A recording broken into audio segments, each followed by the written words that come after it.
안녕하십니까. 창덕쌤입니다.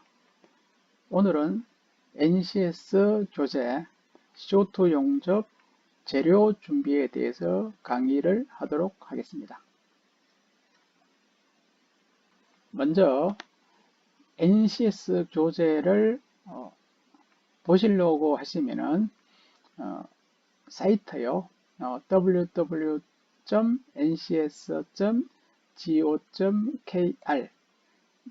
이 홈페이지에 들어가셔가지고 이 교재 쇼트 용접 재료 준비 교재를 다운로드를 받으시면 되겠습니다. 먼저 강의에 들어가기 전에요. NCS의 뜻을 먼저 알고 강의를 하도록 하겠습니다. 제 강의를 여러 분 들으셔가지고 이 내용에 대해서 아시는 분은 넘어가셔도 관계가 없습니다. 자, NCS라는 것은요. 국가가 산업 현장에서요.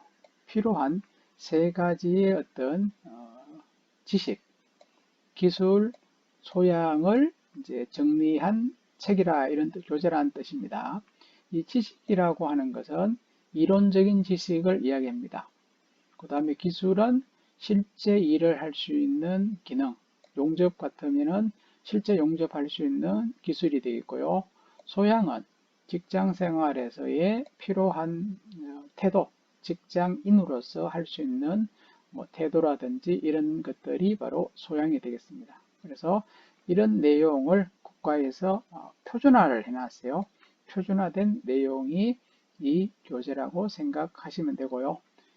이 아래의 부분은 궁금하신 분은 한번 쭉 읽어보시면 대부분 아마 이해가 되도록 상세하게 기술이 되어 이번 시간에는 용접 재료 CO2 용접 재료 준비 중에서 두 번째 시간으로요. 페이지 10페이지입니다. 용접이염의 종류부터 강의를 하도록 하겠습니다. 자, 용접이염의 종류는요. 지금 들어가는 용접이염도 기능사 특수용접이나 용접기능사의 시험에 자주 나오는 내용이고요. 그리고 이 내용이 실무에서도 반드시 필요한 내용이기 때문에 조금 자세히 이제 설명을 들어주시면 되겠습니다. 자, 용접이염의 종류는요. 기본 용접부 모양의 홈이라 됐죠. 글로버, 뭐 제가 발음이 안 좋아 그런데요. 이런 홈이 있습니다. 홈 용접. 홈과 홈 사이를 용접한다 해서 글로버 용접, 그 다음에 이제 필릿 용접, 그 다음에 플러그 용접, 이렇게 세 가지로 이제 구분이 되는데요. 이제 가장 현장에서 많이 쓰는 것은 필릿 용접이 현장에서는 가장 많이 씁니다.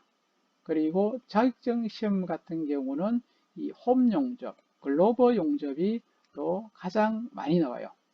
그러니까 용접 기능사 같은 경우는 이 홈 용접 두 가지, 필릿 용접 한 가지 이렇게 시험이 나오고요. 특수 용접 같은 경우도 홈 용접 두 가지, 필릿 한 가지 이렇게 나옵니다. 그런데 현장에서는 아마 대부분이 아마 7, 80%가 필릿 용접이 많이 사용된다고 보시면 되겠습니다.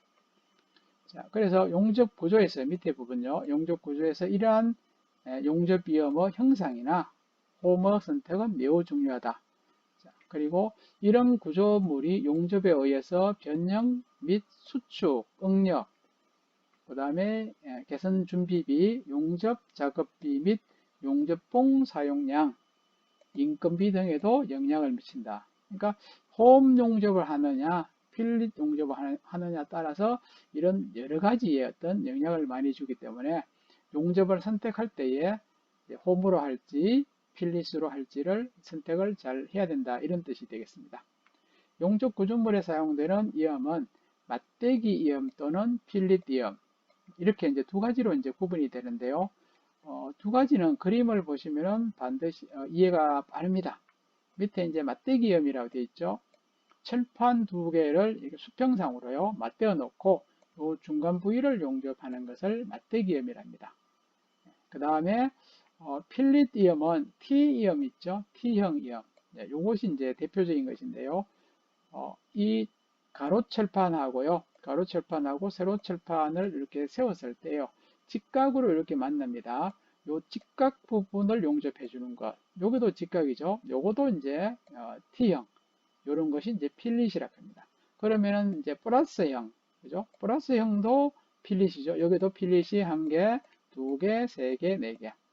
자, 여기 전면 필릿, 측면도 똑같아요. 요것도 직각이죠. 이렇게가 요 필릿입니다. 겹치기도 똑같아요. 요것도 필릿이라요. 맞죠? 자, 모서리도 보시면 여기 직각이죠. 요것도 필릿입니다. 제가. 그러니까 지금 여기에서 나오는 측면도 있네요. 측면도 필릿. 8개 중에서 요 맞대기하고 변두리 빼고는요. 요거 두 가지 빼고는 전부 다 6가지가 다 뭐죠? 필릿이죠. 필릿. 그러니까 제가 현장에서 필릿을 많이 쓴다는 뜻이 바로 이제 전체 8가지 중에서 6가지가 바로 필릿이 되겠습니다. 그 다음에 맞대기는 이런 식이 되고, 변두리 같은 경우는 사실 수평이 아니죠. 여기 이제 요거는 수평이라고 할 수도 있겠지만 사실은 요거하고 요거는 다르죠. 이제 그럼 요 부위를 지금 이런 식으로 하는 것을 변두리염이랍니다. 자격증 시험에서는요 이런 그림이 나옵니다. 그림이 나오고 이 이름이 뭐냐 이렇게 나옵니다. 근데 나머지 것들 헷갈리는 그림이 두 가지가 있어요. 요 B번에 모서리염하고 C번의 변두리가 사람들이 좀 헷갈릴 때가 있어요. C번의 변두리를 모서리라고 이제 또 이야기하시는 분도 있고요. 예, 그러니까 이 두 가지 그림을 잘 보시고 또 한 가지는 헷갈리는 게 뭔가 하면요. G번의 전면 필릿하고 측면 필릿. 자, 전면 필릿하고 측면 필릿은요.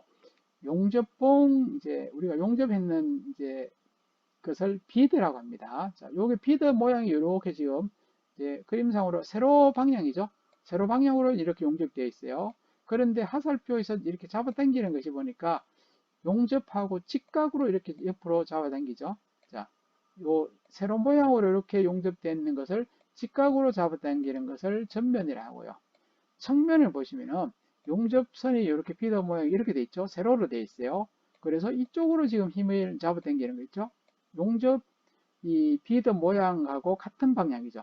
같은 방향이 측면 필렛이랍니다. 그러니까 요 용접선에 쑥 같은 방향으로 잡아당기는지 직각으로 잡아당기는 것을 보고 전면하고 측면을 찾아주시면 쉽게 기억을 할 수가 있습니다. 자, 밑에요. 맞대기 홈 용접을 먼저 보겠습니다. 예, 그래서 여기 보시면은 글로버 웰딩 이렇게 되어 있는데요. 뭐 영어로 이제 시방서 사형사가 나올 때는 뭐 글로버 이렇게 나오면 전부 다 이거는 맞대기로 하라는구나. 앞에처럼 필릿 영어로 오죠. 나중에 이제 이런 사형서를 많이 볼 건데 용접 사형서를 보는데요. 그 용접을 어떻게 하라는 하나의 이제 주문서라 보시면 되는데요. 요게처럼 필릿 이렇게 뭐 어떤 사람은 이걸 필렛이라 이렇게 읽는 분도 있는데요. 보통은 필릿이라 이렇게 읽으시면 되겠습니다. 자, 맞대기 같은 경우는 동일 평면이란 말 있죠. 동일 평면에 있는 두 이제 뭐 부재 아니면 모재라 해도 관계없어요. 두 모재를 맞대어서 용접을 한다. 이렇게 되는 것을 이제 말하는데요. 자, 이 이제 맞대기로 하는데요. 여기 보면 우리가 홈이라 했죠. 홈의 어떤 모양에 따라서 이제 여러 가지 다시 종류가 있습니다. 그래서 이 맞대기를 하는 이유는 충분한 강도를 얻기 위해서는 용입의 깊이와 뭐 덧살부, 비드의 폭등을 충분히 확보할 수 있다. 이렇게 하고요. 그 다음에 여기 이제 그림이 있죠. 요 맞대기 종류와 그림이 있는데요. 뭐 I형, 그 다음에 V형, 베벨형, U형, J형, 그 다음에 X형, K형, H형, 그 다음에 양면 J, 프레어형 이렇게 되어 있어요. 아마 그림을 보시면 대강 알겠는데요. 지금 요 청색으로 나타난 게 용접을 했는 부위입니다. 그래서 이런 예를 들어서 뭐 I형이라는 말이 나왔을 때는 그냥 I자를 이렇게 그리면 돼요. 이렇게요. 그리고 이렇게 아래 위로 선을 그어주세요. 자, 그러면은 여기에 이제 철판 왼쪽 철판 오른쪽 철판 되겠죠. 그러면 철판 두 개를 이렇게 맞대어 놓고요. 일자로 맞대어 놓고 요 중간 부위를 용접을 이렇게 하는데요. 그런데 요것을 딱 붙여서 지금처럼 할 수도 있겠고요. 아니면은 이렇게 간격을 띄워도 관계는 없습니다. 이게 이렇게요. 이 철판이 얇을 때는 이렇게 딱 붙여서 이렇게 할 수 있는데 철판이 두꺼우면은 붙여서 하는 것보다는 이렇게 간격을 이 텀 있죠. 이 텀을 약간 벌려 요걸 가지고 우리가 루트 간격이라고 해요. 루트 간격 이 루트 간격을 띄어서 용접을 또 하는 것도 좋습니다. 그리고 이 간격이 또 너무 넓게 되면은 이제 뭐 우리말로 하면은 뭐 빵꾸 나죠. 구멍이 발생할 수 있어요. 용접 용어는 용락이 이렇게 해요. 용락 이렇게 해요. 예, 그래서 용락이 안 되는 이 간격으로 용접을 해야 되고 실제로 용접을 잘 하시는 분은 이 간격이 루트 간격이 넓더라도 뭐 빵구를 안 내고 잘 할 수 있죠. 그런데 용접 못 하시는 분은 딱 붙여서 하더라도 뭐 빵구를 또 낼 수도 있습니다. 그 다음에 V형도 똑같아요. V자를 쓰세요. 이렇게 쓰고 이렇게 줄을 끄시면 돼요. 이렇게. 요게 이제 말 그대로 그러니까 이제 왼쪽에 철판, 오른쪽 철판 이렇게 해서 요것도 이제 지금은 딱 붙어 있는데 요것도 띠도 관계없어요. 이렇게요. 떨어지게 이렇게 해도 관계없어요. 그리고 이제 요게 용접하는데 우리 자격증 시험은 이 V형으로 용접을 합니다. V형으로요. 그래서 이 루트 간격을 얼마나 떨어지게 하느냐에 따라서 요 뒷면 요걸 이면 비더, 백비더라 말하는데요. 요 이면에서 백이 나올 수도 있고 안 나올 수 있어요. 그래서 자격증 시험에서는 V형으로 하는데 반드시 백비더를 이제 나도록 해줘야 돼요. 요 방법이 사실은 상당히 어렵습니다. 이제 감을 이제 용접감이라고 제가 이야기하는데 용접감을 빨리 잡으신 분은 좀 쉬워요. 그런데 이것을 좀 늦게 잡으신 분은 상당히 이제 시간이 또 많이 걸리는 경우도 있습니다. 자, 베벨형은 똑같이 그리시면 돼요. 요 기호 있죠? 그대로 그리시면 돼요. 이렇게 그렸죠? 그리고 이렇게 줄을 끄면 됩니다. 맞죠? 이제 그러면은 이제 오른쪽 있죠? 오른쪽만 이렇게 이렇게 우리가 개선 이렇게 이런 걸 이런 것을 개선 친다 이렇게 하는데 이 V형 같은 경우는 이 각도가 있어요. 몇 도에서 몇 도인데 자격증 같은 경우는 60에서 한 65도 정도를 각도를 만듭니다. 이게 60에서 65도 각도를 해가지고 이제 재질이 이렇게 나와요. 네, 깎여서 나옵니다. 그래서 용접을 이제 하고요. 베벨형 같은 경우도 요 각도, 요거죠. 요 각도요.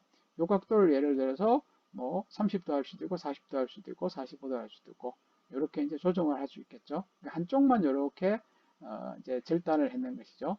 U형은 말 그대로 U자를 그리면 돼요. U자 이렇게. 그리고 이렇게 하시면 됩니다. 자, 모양을 이제 그죠? U자 형태로 이렇게 이제 깎았죠. 예. J는 말 그대로 J자를 그리면 돼요. 이렇게요. 여기 J죠. 예. 그래서 이렇게 그림 잘못 그렸네 제가. 자, 이렇게 됐죠. 여기 일자 이렇게 됐고요. 이렇게 됐죠. 지금 오른쪽만 이렇게 팠어요. 이런 식으로. 그죠? J자 형태로 팠습니다. 그 다음에 X형 같은 경우는 이 V형을 아래 위로 했어요. 그러니까 양변 V라 이렇게도 할 때 있어요. V자가 위에 하고 밑에를 했는 것이고요. K형은 요 베벨형을 아래 위로 했는 것이죠. 네, 맞죠? H형 같으면 U형을 아래 위로 했는 것이고요. 뭐 이런 것도 시험에 나올 때 있어요. H형은 어떤 형태를 아래 위로 했느냐. 뭐 U형이죠. 네. 그 다음에 J형은 양면 J형이 되어 있고요. 그 다음에 프레어형 같은 경우는 철판에다가 이 파이프죠. 이게 파이프를 이렇게 딱 얹어서 양쪽을 했는 거. 이걸 이제 프레어형이라 이렇게 합니다. 자, 요 그림하고 이름을 알아두시고요. 그 다음에 이제 필렛 이염인데요. 기본적으로 봐서 이제 T이염이라 이렇게도 많이 부릅니다. 근데 현장에서는 필릿 이렇게도 많이 적고 있습니다.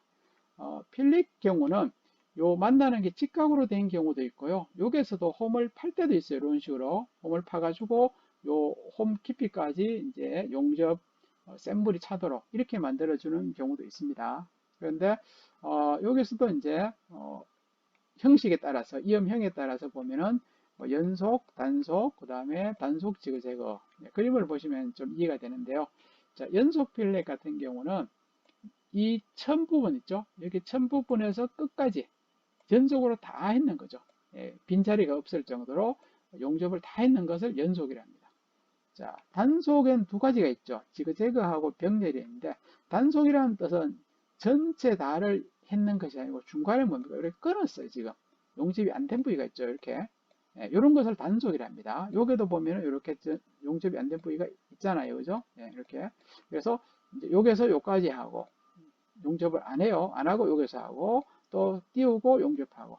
그런데 지그재그는 이제 양쪽을 이렇게 하는데 요 부위가 요쪽에 있으면은 요쪽 뒤쪽 부위는 요 부위를 하지 않고 요 부위죠. 앞쪽에 안 있는 부위를 이렇게 한단 말이에요. 이런 식으로 만드는 것을 지그재그를 합니다. 지그재그요.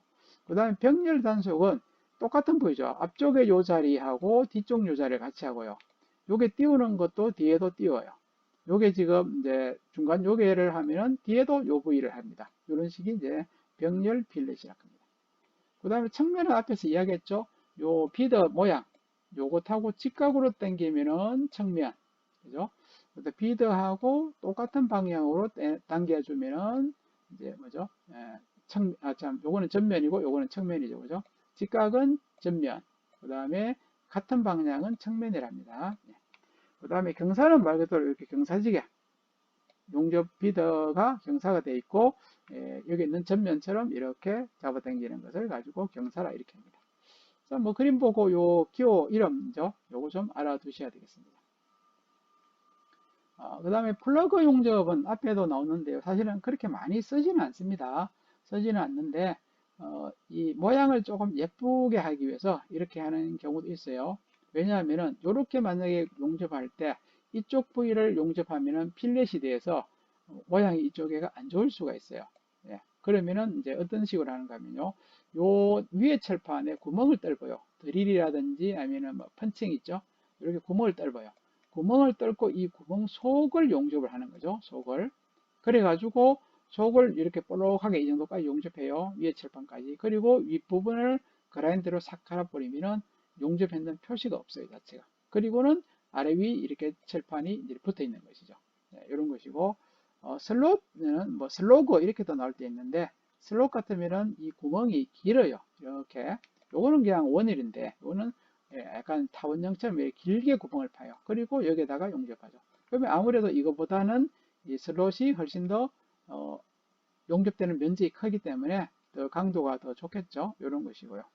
그 다음에 비드 용접은 말 그대로 우리가 이 비드는 용접이 여기서부터 이 끝까지 다 했는 이 모양을 가지고 그러니까 우리가 비드라 이렇게 부릅니다. 이게 그래서 이런 식으로 여기서 이 끝부분에서 여기서부터 이까지 하든지 거꾸로 이렇게 해도 관계는 없어요. 뭐 이렇게 하든지 간에 처음부터 끝까지 계속적으로 이제 용접을 이렇게 하는 것을 이제 비드 용접. 요 용접이 이렇게 겹쳐요. 이렇게 겹치는 것을 가지고 우리가 뭐 겹치기 용접이다. 또 이렇게도 이야기합니다. 그래서 용접을 처음 하실 때는 이 비드 용접, 겹치기 용접을 많이 해요. 이 겹치기 용접이 아주 이제 숙달이 돼버리면은 나머지 용접하기가 쉬워져요. 이 겹치기 용접이 안 되는 상태에서 예를 들어서 뭐 우리가 맞대기 용접에 뭐 백피드를 낸다든지 이렇게 하면은 실력이 안 들어요. 그러니까 제가 용접할 때 항상 이야기하는 것이 겹치기에서 완벽하게 내가 용접이 되어야 한다. 그리고 이 겹치기에서 눈을 감고 하더라도 눈을 뜯는 거하고 똑같이 되도록 연습을 하라고 합니다. 자, 눈을 감고 용접했는데 내가 이런 식으로 이제 용접선이요. 수평으로 쫙 나오고 이제 모양도 눈을 떠서 하는 거하고 똑같이 나온다. 그러면은 내가 용접에 대해서 상당히 자신이 있죠. 말 그대로 그죠? 그렇게 생각하시기 때문에 그렇게 하기 때문에 피더 용접은 상당히 이제 처음 용접을 시작하는 사람으로 봐서는 상당히 이제 연습하기 좋은 이제 형태라고 보시면 되겠습니다. 그 다음에 홈 형상의 특징과 형태 이렇게 되어 있는데요. 홈은요, 홈의 형상에 따라 서로 다른 특징이 있습니다. 그래서 이 특징을 살리고 그 다음에 이제 살려가지고 용접을 해야 된다 이렇게 되어 있는데요.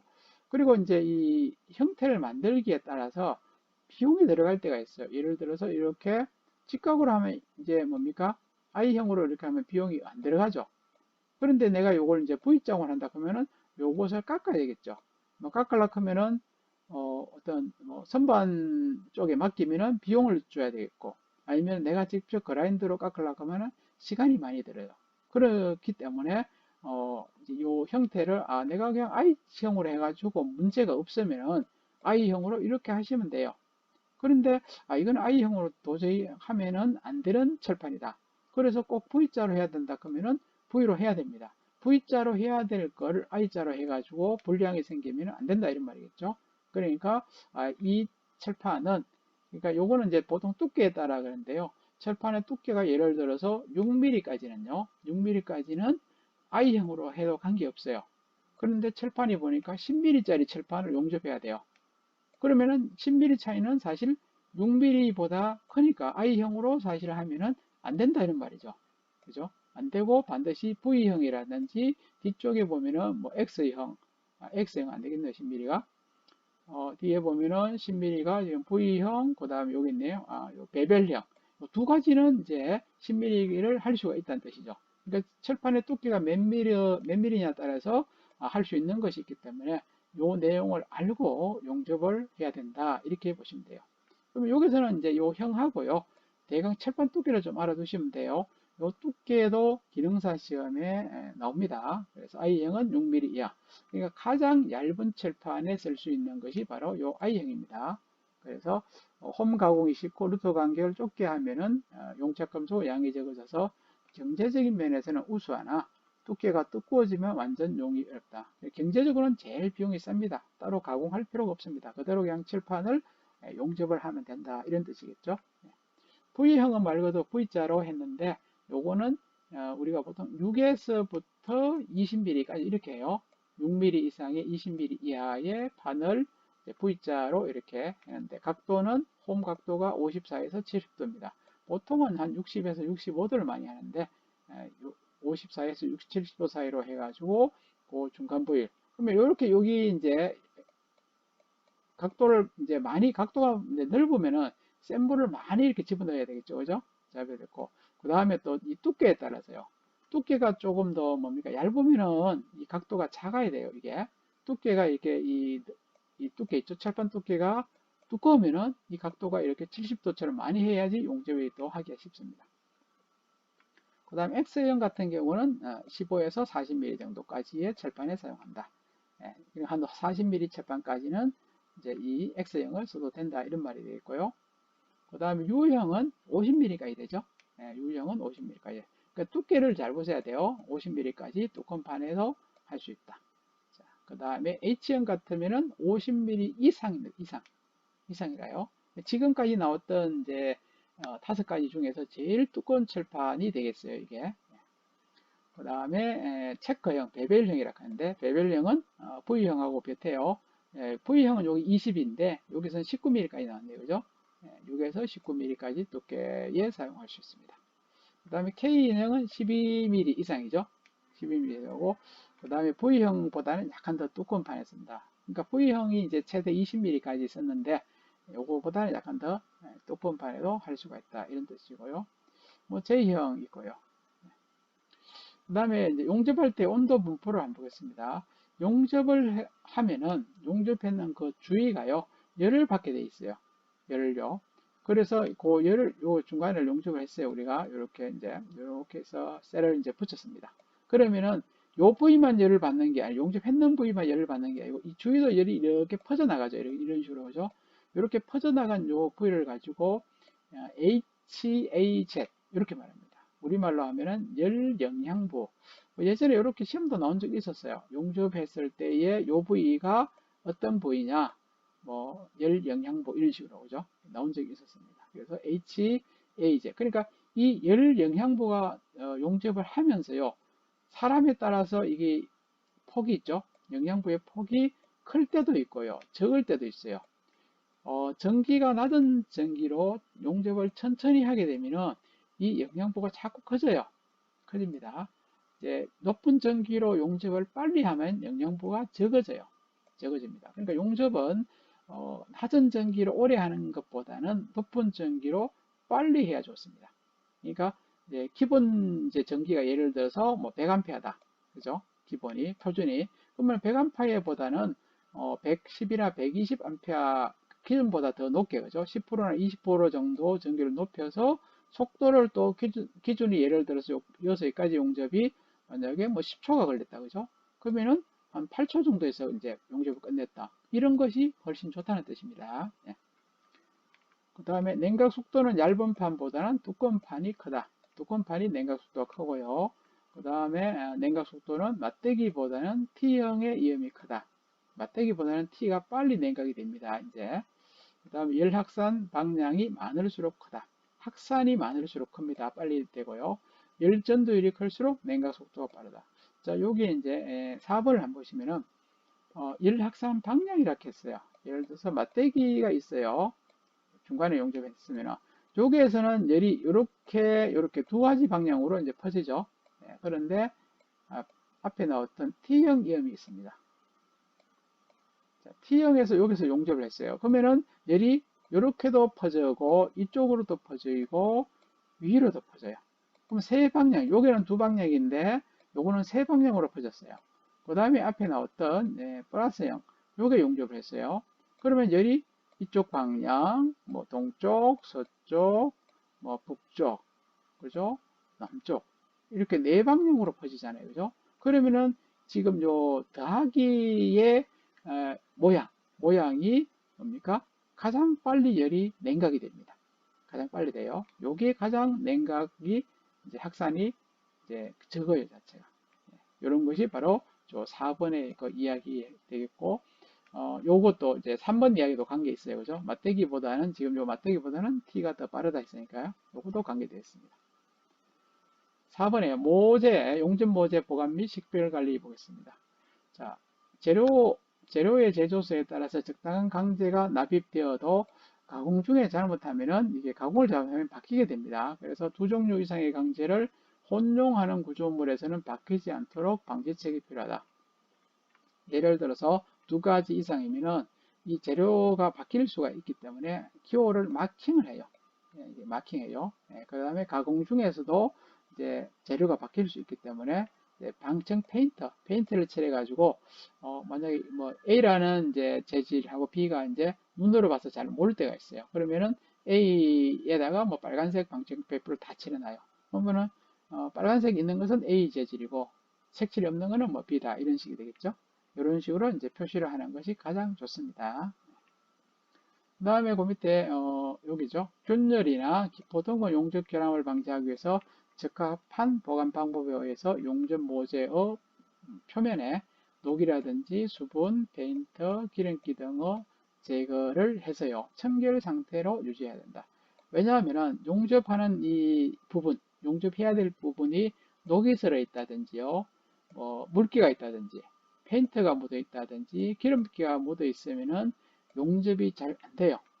이제 나중에 이제 불량이 생긴다 이런 말이에요. 그래서 이제 반드시 용접해야 되는 부위는 깨끗하게 청결을 해 주셔야 된다 이런 말입니다. 용접 표면의 청결 유지 방법 알아보기 1번에요. 용접 철판 보관 시 철판과 철판 사이에 통풍이 되도록 받침판을 사용합니다. 이 그냥 바닥에다가 탕다 뿌리면은 바닥에 있는 습기에 의해서 뭡니까? 이게 수분이 이제 이렇게 되겠죠, 그죠? 올라옵니다. 그렇기 때문에 반드시 받침판. 그러니까 요 받침판도 보통은 나무죠. 나무 받침판을 이용을 하는 것이 좋습니다. 이번에 용접 모재 보관 시 피용접물에 물기나 습기가 다량 있으면 용접 불량이 생깁니다. 그러니까 용접을 하고 나서 뜨거우니까 우리가 물로 식힐 때가 있어요. 물로 식히는데 그 물기를 다 제거를 해야 돼요. 물기가 없는 상태에서 다음 용접을 해야 돼요. 물기가 있을 때 용접하면 불량이 생깁니다. 그래서 통풍이 잘 되고 습기가 없는 곳에 보관한다. 3번에요. 모재를 많이 쌓아서 보관하지 않는다. 너무 많이 쌓으면 안 되죠, 그죠? 그 다음에 사용 용도에 구분해서 보관한다. 5번에 용접 모재 산화막이 생길 경우에 사용 전에 평줄이나 핸드 그라인더를 사용해서 산화막을 제거한다. 산화막이 이제 생기는 경우가 있어요. 이제 용접하기 전에요. 그러면 이 산화막이 있으면은 이 산화막이 하나의 이제 불량이 생깁니다. 그래서 그 산화막을 이제 뭐 수동으로 완전히 할 때는 줄 가지고 이렇게 밀어줘야 돼요. 그 다음에 기계로 할 때는 우리 핸드 그라인더 보통 뭐 4인치의 핸드 그라인더라든지 뭐 12인치로 쓸 수도 있는데 보통은 작은 핸드 그라인더로 용접해야 될 이런 산화막을 제거를 하는 것이 용접이 깨끗하게 납니다. 모재 표면에 물이나 습기가 있으면 용접 불량이 생기므로 반드시 습기를 제거한다. 자, 이거 아주 중요한 것입니다. 2번에 선택의 용이성을 위한 보관 관리 방법. 용재 모재 두께별로 해야 돼요. 이걸 뭐 두께가 여러 가지를 막 섞어 버리면 나중에 찾기도 힘들어요. 그러니까 뭐 1mm 철판은 1mm, 2mm는 2mm, 뭐 10mm는 10mm 이렇게 이제 보관하는 게 좋고요. 용접 모재 사용 방법에 따라서 종류별로 보관합니다. 종류. 그 다음에 지름에 맞추어서 또 모재. 그 다음에 모재 사용 시는 오래된 것부터 사용하죠. 오래된 거. 오래된 게 아무래도 그렇게 좋지가 않기 때문에 오래된 것부터 사용하는 것이 좋습니다. 자, 모재 종류에 따른 건강 위험 이런 내용이 있는데요. 여기서 용가제란 말이 나오는데요. 모재에 따라서 용가제의 구성 성분도 어느 정도 결정된다 이렇게 되어 있는데, 뭐 우리가 말하는 용접봉 있죠. 용접봉을 다른 말로 하면은 용가제 아니면은 또 와이어 이렇게도 이야기합니다. CO2 용접 같으면은 이제 와이어가 이제 맞는 말이 되겠습니다. 건강에 대한 모재에 따라서 건강에 또 위험이 있는 물질이 발생할 수 있어요. 저합금강에는 이 크롬이라든지 니켈을 이제 첨가를 많이 합니다. 그러면은 이 크롬하고 니켈이 이제 한 2000도 이상의 고열에 의해서 어떤 이제 가스로 바뀌어요. 그 가스를 우리가 흉가스라고 하죠. 흉이라고 합니다. 그러면 이런 흉에 의해서 기관지의 자극과 기침을 할 수가 있다. 그러니까 저합금강을 용접하다가 방독면을 안 쓴다든지 했을 때 이런 크롬하고 니켈을 이제 우리가 흡입을 하게 되면은 기관지가 안 좋아지는 이런 현상이 발생할 수 있고요. 그 다음에 프럭스 코어더 아크 용접에서요. 아크 용접에서도 이 훔 발생이 상당히 많습니다. 특히 이제 CO2 용접이 피복 아크 용접, 우리 요거죠. 피복 아크 용접, 전기 용접이라는데 전기 용접보다는 훨씬 더 흉이 많이 발생해요. 그러니까 뭐 옆에서 봤을 때 연기가 좀 많이 발생합니다. 그러면은 이 이제 흉을 마셨을 때는 뭐 좋을 수가 없겠죠. 그래서 반드시 국소 배기 장치를 사용해서 이 공기 흉을 밖으로 배출을 시켜야 되겠습니다. 그래서 아니면은 이제 뭐 통풍이 잘 되는 야외에서 하든지 이런 식으로 해야 되고, 아니면 실내에서 하게 될 때는 반드시 배기 장치를 가동하고 용접을 하셔야 됩니다. 자체 보호 프럭스 코드 아크 용접은 발음이 포함되어 있어요. 발음이 포함되어 있기 때문에 이 발음이 복통, 기침, 두통, 근육 경련. 근데 여기서는 이렇게 되어 있는데 뭐 아주 미량 같은 경우는 이런 게 없습니다. 근데 좀 많이 흡입할 때는 이런 것이 될 수 있어요. 그래서 이것도 보면은 국소백이나 호흡 보호구죠.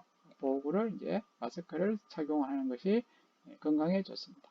자, 알루미늄을 이제 만약에 용접할 때요, 마그네슘이 포함된 와이어 용접봉으로 만약에 가스 금속 아크 용접을 했을 때는 오존이 발생해요. 오존. 그래서 오존 자체가 또 코, 목, 눈을 자극하고 가슴이 답답해서 흉통, 뭐 가슴이 아프다 이런 말이죠. 이런 것이 일어날 수 있어요.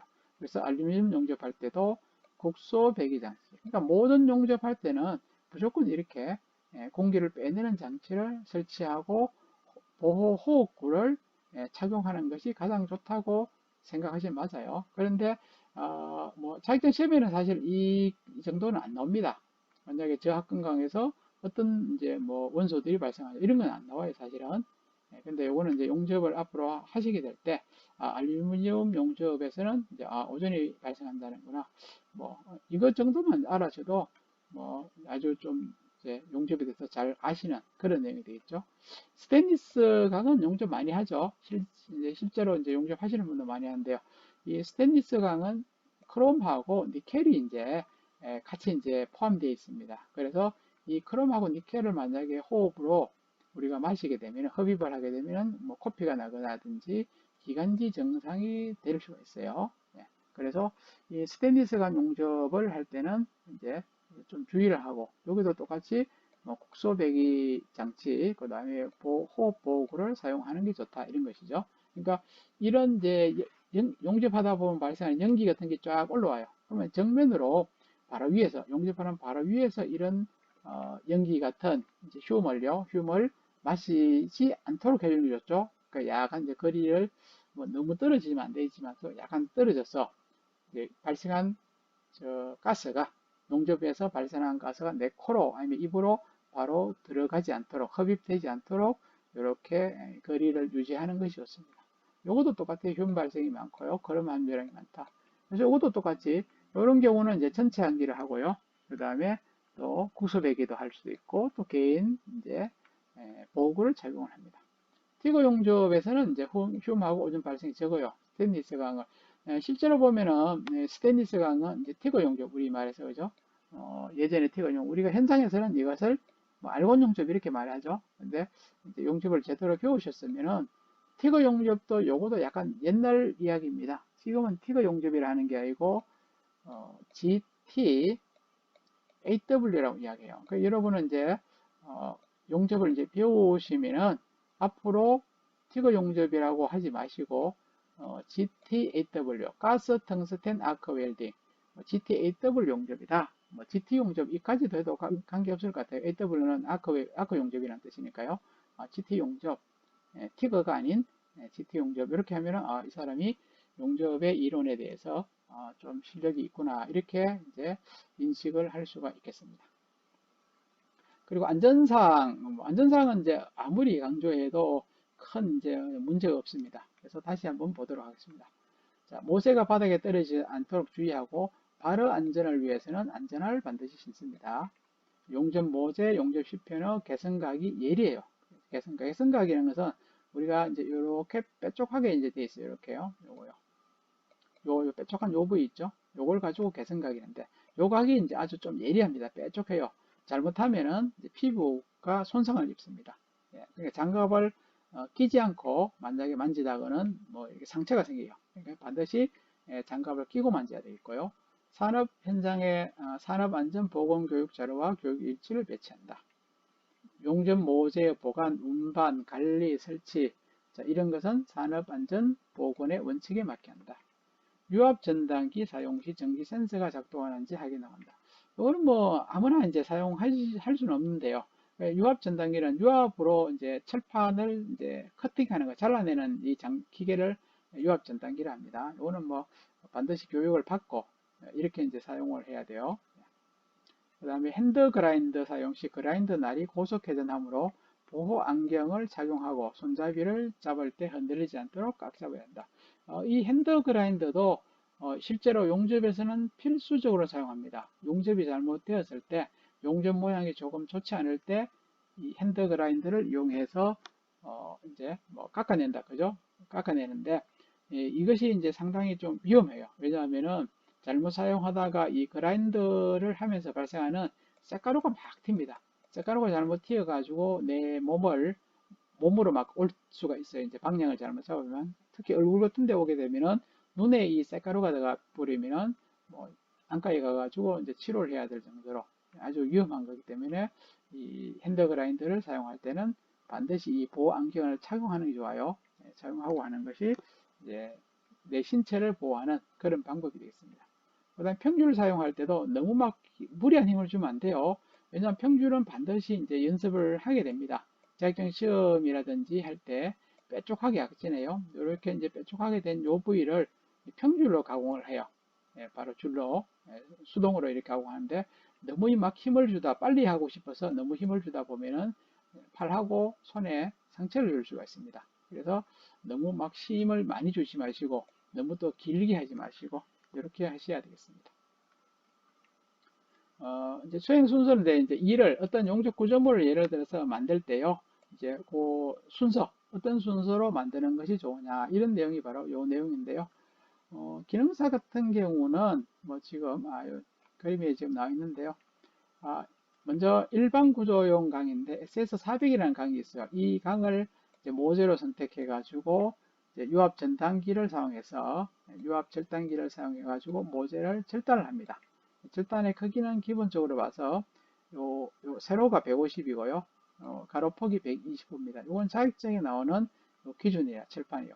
이렇게 이제 두 장이죠. 두께는 보니까 이제 9라고 돼 있죠. 9mm 철판을 125에 150 두 장을 이렇게 잘라요.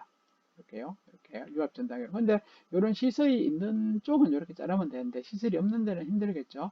이렇게 잘라가지고 요 한쪽 면 쪽, 그러니까 이렇게 잘라서 이쪽 면하고 이쪽 면을 개선을 쳐야 돼요. 요거는 이제 유압 전단기 모양입니다. 이건 대형인데요. 일반 뭐 이제 뭐 용접 학원이라든지 이런 쪽에는 갖추기가 힘들겠죠. 가격이 상당히 비싸기 때문에 이제 보통 이런 걸 전문적으로 하는 데가 이런 게 있습니다. 그러면 이렇게 잘렸죠. 지금 이렇게 직각으로. 자, 이렇게 해서 용접하는 게 아니고 이 부위를 이렇게 개선을 쳐야 돼요. 그러면은 또 요 부위를 지금 잘라내 버려야 된단 말이죠. 그래서 요 부위를 자르는 방법이 이제 뭐 선반이라든지 밀링이라든지 이런 장치가 있어요. 아마 뒤에 다시 한번 그림이 나올 테니까요. 그때 다시 한번 보십니다. 자, 이런 식으로 일단은 이렇게 잘라서 그 다음에요. 일반 구조용 강은 화학 성분에 따라서 규격을 정해놓지 않는다. 다만 불순물을 일정 함량 이상으로 함유된 강은 치성 파괴가 원인이 돼서 인해라든지 항에 대해서만 상한을 정해놓다. 요거는 뭐 큰 그런 내용이 아니고요. 그냥 뭐 성질이 이런 것이 있다 이렇게 되고요. 용도는 선반 건축, 건물 선반, 다리 이런 구조물의 골고기에도 사용하고 철판이라든지 H빔, 그 다음에 형광, 앵글, 평철, 한복 뭐 이런 쪽에서도 이제 생산된다 이렇게 됩니다. 그 다음에는 도면에 제시된 시공 도면에 제시된 두께를 선정한다. 그림 1-18은 이제 용접 시험편 두께로 선정하고 시공 도면 맞춰서 125에 150 앞에 나왔죠? 9mm 칠판 2장을 선정한다. 자, 이렇게 선정해서 지금 여기는 이제 사진이 잘 보일지 모르겠는데 요 부위가 이렇게 깎였어요. 이렇게 요 부위가 이렇게 한 30도 정도 이렇게 깎여 있는 모양입니다. 요 부위는 안 깎였고요. 직각이고 요거는 이제 깎였어요. 시험편의 형상입니다. 그래서 이제 요 시험편을 이제 이렇게 만들어야 돼요. 개선 형상이라고 했는데 개선이라는 것이 뭔가 하면은 시험편이 이렇게 된 것을 이런 식으로 깎는 것을 이제 개선 형상을 한다 이렇게 말합니다. 그래서 기본적인 조건인데 요 부분은 쭉 넘어가서 이제 나오죠. 수직 밀링 머신으로 개선각을 30에서 35도로 가공한다. 그러니까 여기 직각으로 이렇게 된 부위를 요거를 하는데 요 각도가요 30에서 35도입니다. 가공을 합니다. 그래서 요 그림의 밑에 이제 두 가지 개선하는 장비들이 있죠. 수직 밀링 머신 공작 기계하고 그 다음에 밀링 바이스의 특수조를 만든 밀링 바이스 두 가지가 있습니다. 자, 사진을 보시면은 자, 요 위에 사진 자체가 수직 밀링 머신이라고 해요. 수직 밀링 머신 뭐 자세히 보이진 않는데요. 여기 철판이라 요 부위가 철판을 이렇게 세워놓고 여기서 이제 이렇게 깎는 겁니다. 각도를 요 각도를 지정해주면 이렇게 깎여요 자체가. 이런 것이 이제 수직 밀링 머신이고요. 자, 밑에 같은 경우는 좀 잘 보이죠, 그죠? 특수조를 제작해서 요거죠. 요거를 만들어야 되고요. 이렇게 이제 이렇게 해가지고 요 안에 요 지금 틈에 요 각도가 지금 여기 뭐죠? 보면은 30도나 뭐 35도를 맞춰야 되겠죠? 30은 35도를 맞춰가지고 요 틀에다가 싹 집어넣어 버리죠. 이렇게 집어넣고 그 다음에 여기 이제 돌아가겠죠, 그죠? 밀링 바이스 여기 이렇게 회전하면서 요 부위를 쫙 깎아버리죠. 이제 그래서 왔다 갔다 이렇게 하면서 이렇게 왔다 갔다 하면서 이렇게 되네요. 이렇게 왔다 갔다 하면서 이거 깎아주는. 그러니까 요거를 제작해야 돼요. 요걸요. 그러니까 여기는 특수조를 제작한다 이런 말이죠. 그래서 이렇게 깎는 두 가지 방법이 있어요. 그래서 대량으로 깎을 때는 요걸 많이 쓰고요. 뭐 소량으로 할 때는 이런 식으로도 할 수가 있습니다. 그래서 이제 가공할 때는요. 가공할 때는 실습복을 입고 안전을 신는다. 밀링 사용 시 전원은 지도 교사에 따라서 이제 하고 메인 스위치를 올린다. 실제로 이런 것을 이제 깎아서 실제로 하는 데도 있긴 있어요. 이런 데가 이제 폴리텍 대학 쪽에서는 이렇게 하는 데도 있습니다. 그렇지 않은 데는 사실 잘 없어요. 일반적인 이제 뭐 학원이란 같은 곳에는 뭐 이런 장비를 갖다 놓을 수가 없죠. 그래서 없다 보시면 됩니다. 그 다음에 찌꺼기죠, 그죠?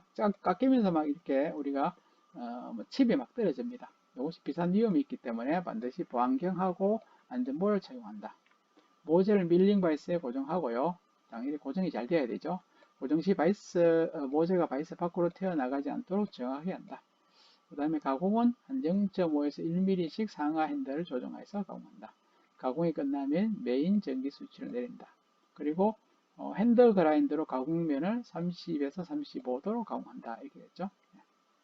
자, 여기 그림이 있는데요.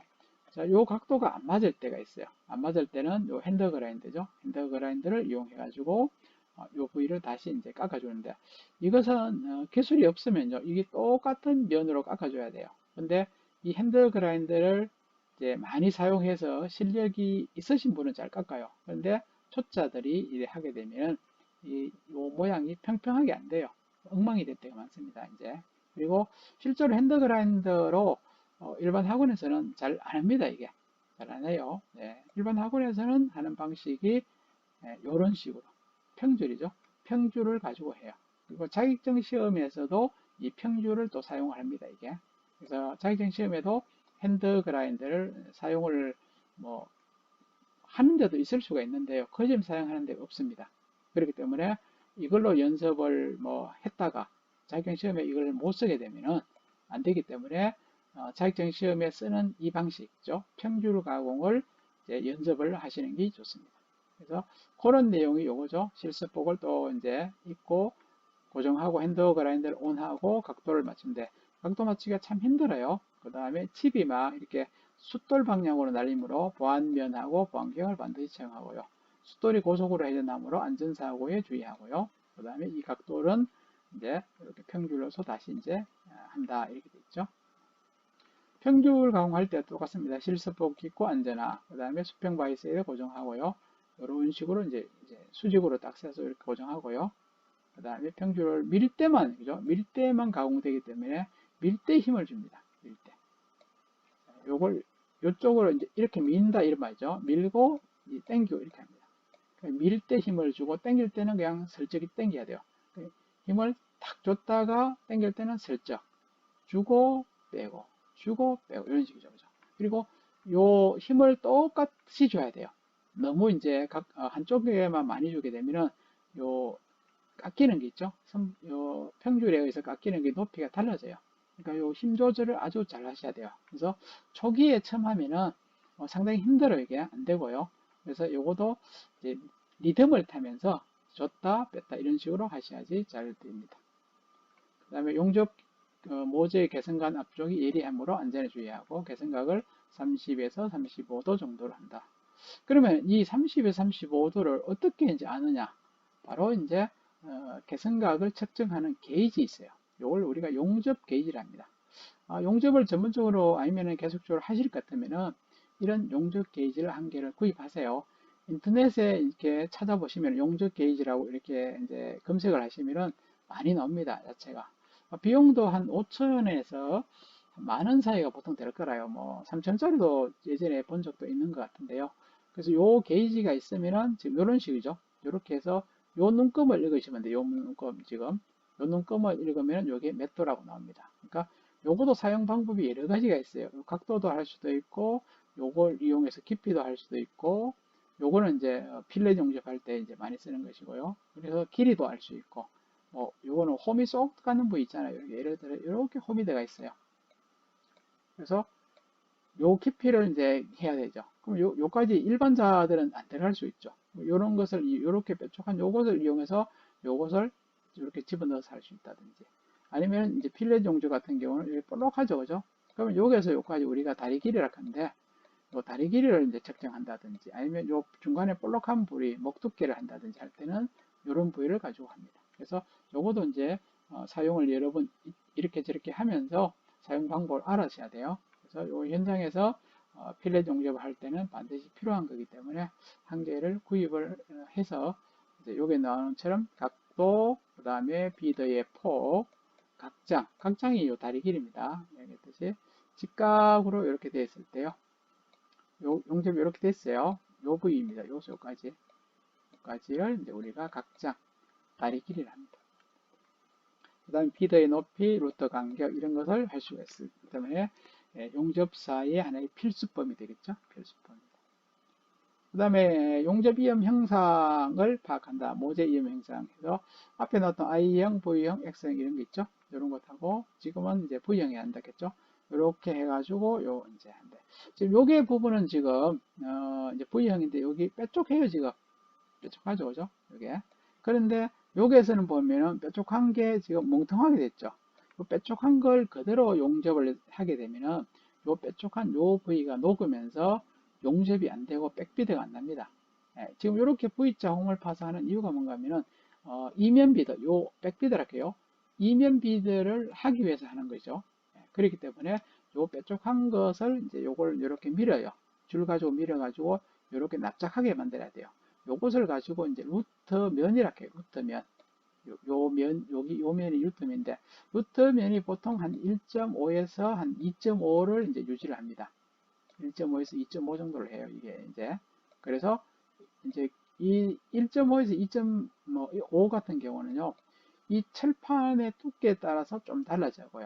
그 다음에 그 사람의 어떤 용접 스타일에 따라서도 여기 달라집니다. 그러니까 이것은 어떤 분은 또 1.0을 또 미는 분도 계세요. 그러니까 무조건 여기 맞다가 아니고요. 내가 1.5에서도 한 해보고, 뭐 2mm에서도 해보고, 2.5에서도 여러 가지를 해보고, 나는 뭐 1.5가 맞구나, 아니면 2mm가 맞구나, 이런 식으로 이제 내가 요것을 찾으셔야 돼요. 요것이 이제 아주 중요한 내용이 되겠습니다. 그 다음에 베벨형은 한쪽만 있는 것이죠. I형은 그냥 이렇게 간격을 띄운 것을 말합니다.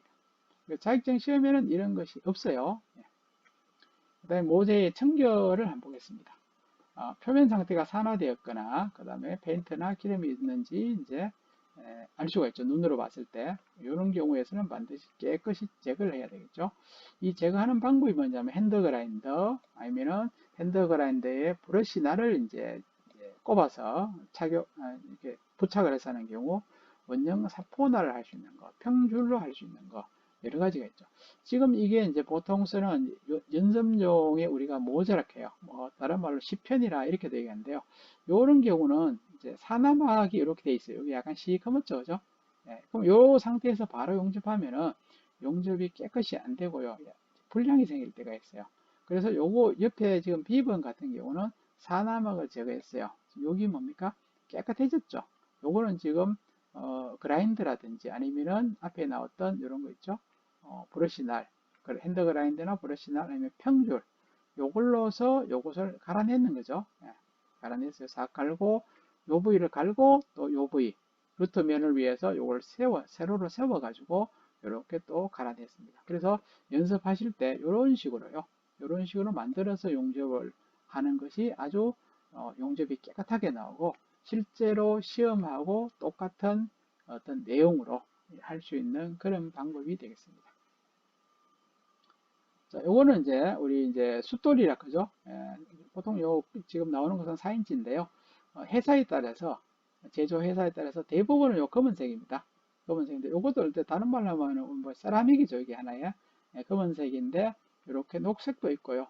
이제 쇠 종류, 강철 종류는 이런 형태가 있고, 그 다음에 이제 스테인리스를 만약에 숫돌 같은 경우는 뭐 회사에 따라서 빨간색이 많이 나와요.